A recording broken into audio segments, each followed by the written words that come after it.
A man was walking on a beach when he found a magic lamp. He rubbed the magic lamp and a genie appeared. The genie gave him one wish, not three, he just had one wish. The man thought for a moment and then he said, I want a paper that's printed from 1 year in the future that shows the stock market report. The paper appeared in his hand and the genie vanished. Greedily, he looked at all the stock market reports to see which stocks increased in value and how many millions he could make. After he did that, he flipped the page over to the obituary section and he read his name in the obituary section. Now that's a made-up story, but it serves the purpose of helping us focus our minds on Jesus' parable in Matthew 25 about the sheep and the goats and the last day. Some people think that when you die, that's just the end. There's nothing more, you're just done and there's no other existence.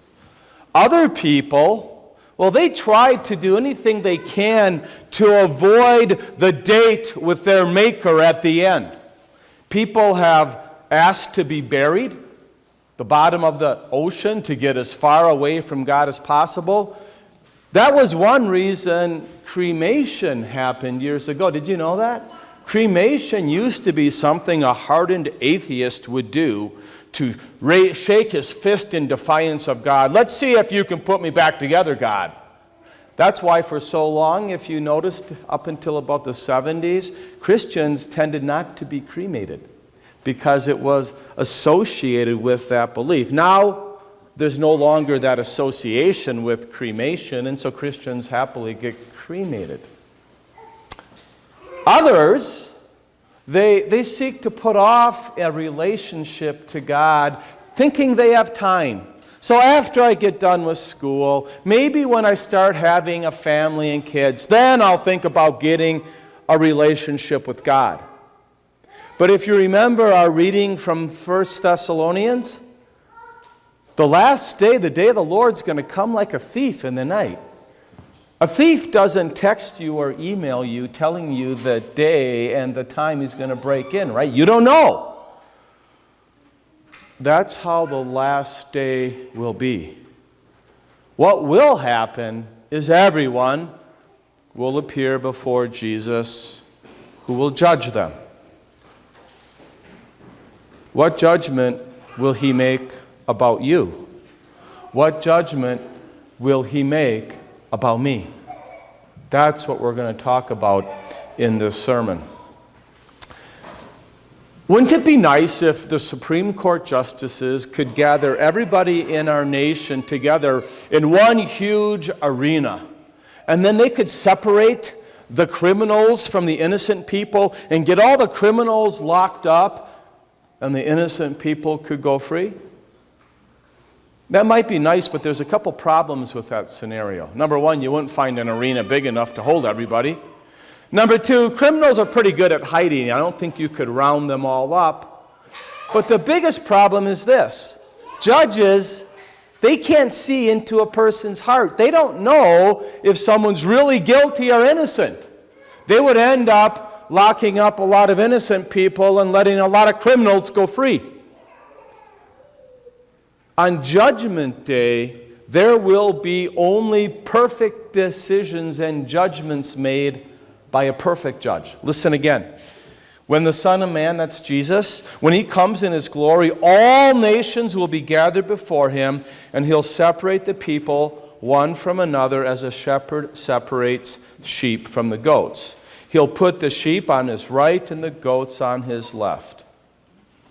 On Judgment Day, Jesus' angels are going to gather every person who's ever lived and will live before Jesus. Even the dead will be gathered before Jesus. Can you imagine what that's going to be like?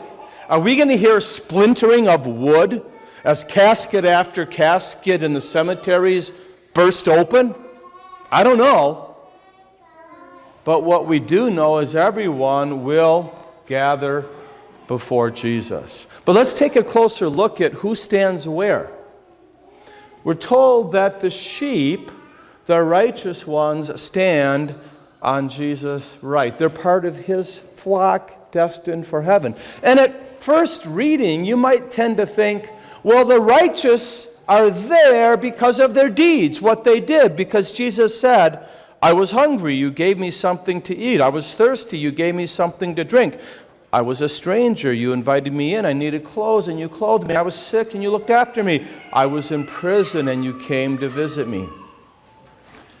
But if you look more carefully at what is written there, you'll see that the deeds, the works that they did, they weren't the cause of making them righteous. It was just showing the faith they had in Jesus, right? Because remember when Jesus listed all those good works they did? What was the reaction of the sheep, the righteous ones?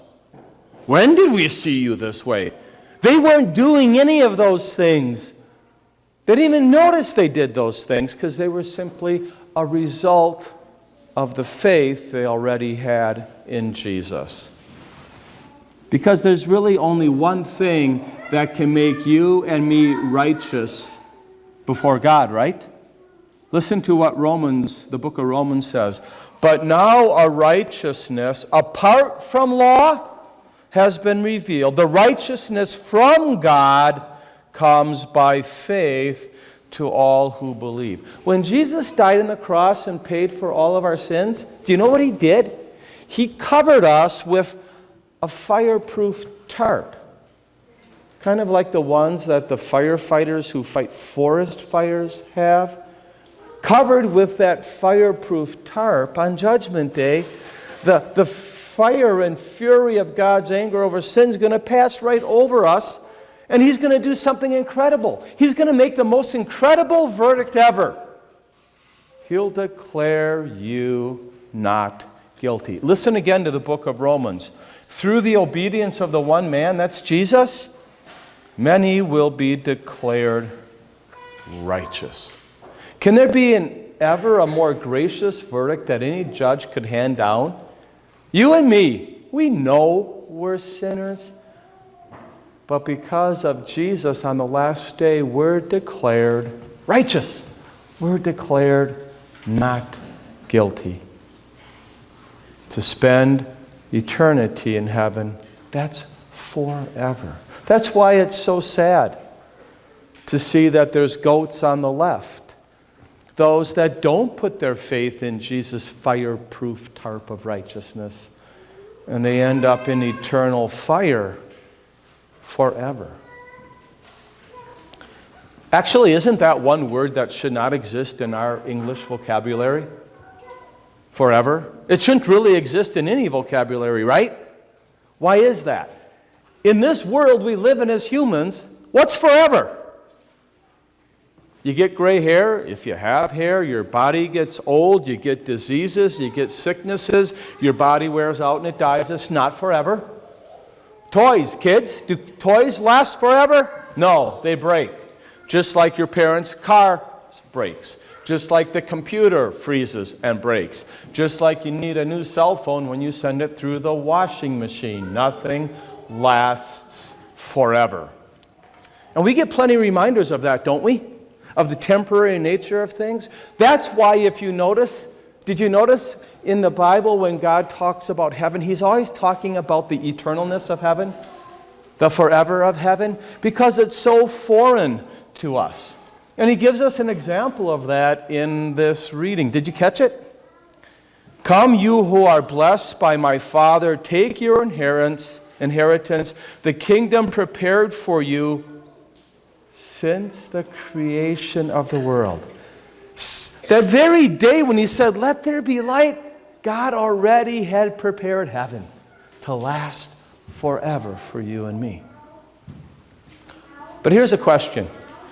If someone came up to you and said, hey, David, hey, Lynn, how would you describe heaven? Can you describe heaven to me? What would you say? Martin Luther's 4-year-old son, Hans, once asked him, Daddy, what's heaven like? Do you want to know what Martin Luther answered him? He said, well, Hans, in heaven, there's a pony for every little boy to ride on.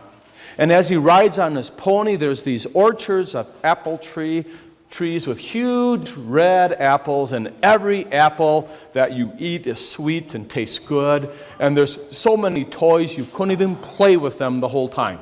That was his description of heaven. Do you get why he described it that way? Heaven is so incredible that we really can't fully use human terms to understand it. So Martin Luther just described heaven for his son Hans as, what does the happiest day in your life look like?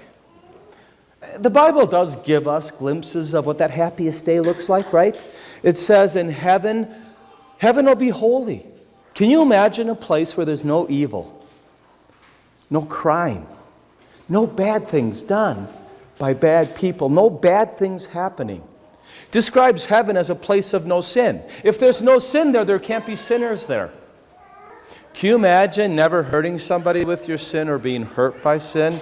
Can you imagine never having guilty feelings over those sins that you struggle with day after day? Describes heaven as a place where there's no death. Bodies are perfect. It describes heaven as a place that's a new heavens and earth. It's a physical place with rivers and streams and lakes and animals. But especially it describes heaven as a place where you'll be with God and see him face. Can you imagine seeing Jesus face to face, the one who died to save you? If I asked you what's been the happiest day of your life, what would you answer? For some of you, would it be, well, the day I got engaged? Maybe the day I got married? Maybe the day we had our children? But if you think about it, we have more than one happiest day of our life, right? You can have a lot of them. Maybe if you're an avid sports fan, when your sports team won it all, happiest day of your life. Maybe it's when your first grandchild was born. Maybe it's when your child was baptized. Maybe it's when your spouse surprised you. We have a lot of happiest days, right? But if you think about it, those happiest days, they don't last forever. They come, they go, and we go back to normal with life that doesn't often have happiest days.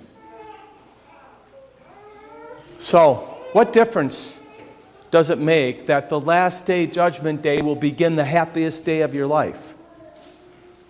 What difference does that make to that child who's suffering from chemotherapy in the hospital? What difference does the fact that heaven will last forever as the happiest day of your life, what difference does that make to those parents who lost their baby girl? What difference does it make that heaven will be the happiest day of your life? What difference does that make to that family who's torn apart by inner turmoil and upheaval? What difference does that make to you as you look at your life now and sometimes feel, what's the purpose of life? Or maybe you wish you were married and had somebody but didn't yet. What difference does heaven being the happiest day of your life mean? It means that the times when we do have to suffer trial and troubles on this earth, it reminds us that they're going to come to an end. They're not going to last forever. You have something to look forward to. When I was a child going to grade school, I looked forward to Christmas break and I looked forward to summer. I really didn't like school. I'm sure that comes as no surprise. I couldn't wait to get to Christmas time because 2 weeks I could go ice fishing and have fun. I couldn't wait to get to Christmas time because especially we took a 2-week camping trip and I could go up in northern Wisconsin and catch frogs and do all the fun stuff. So I had something to look forward to. The last day is going to be the happiest day of your life and my life. That means that we have something to look forward to. Let's encourage each other to remember that truth. Amen.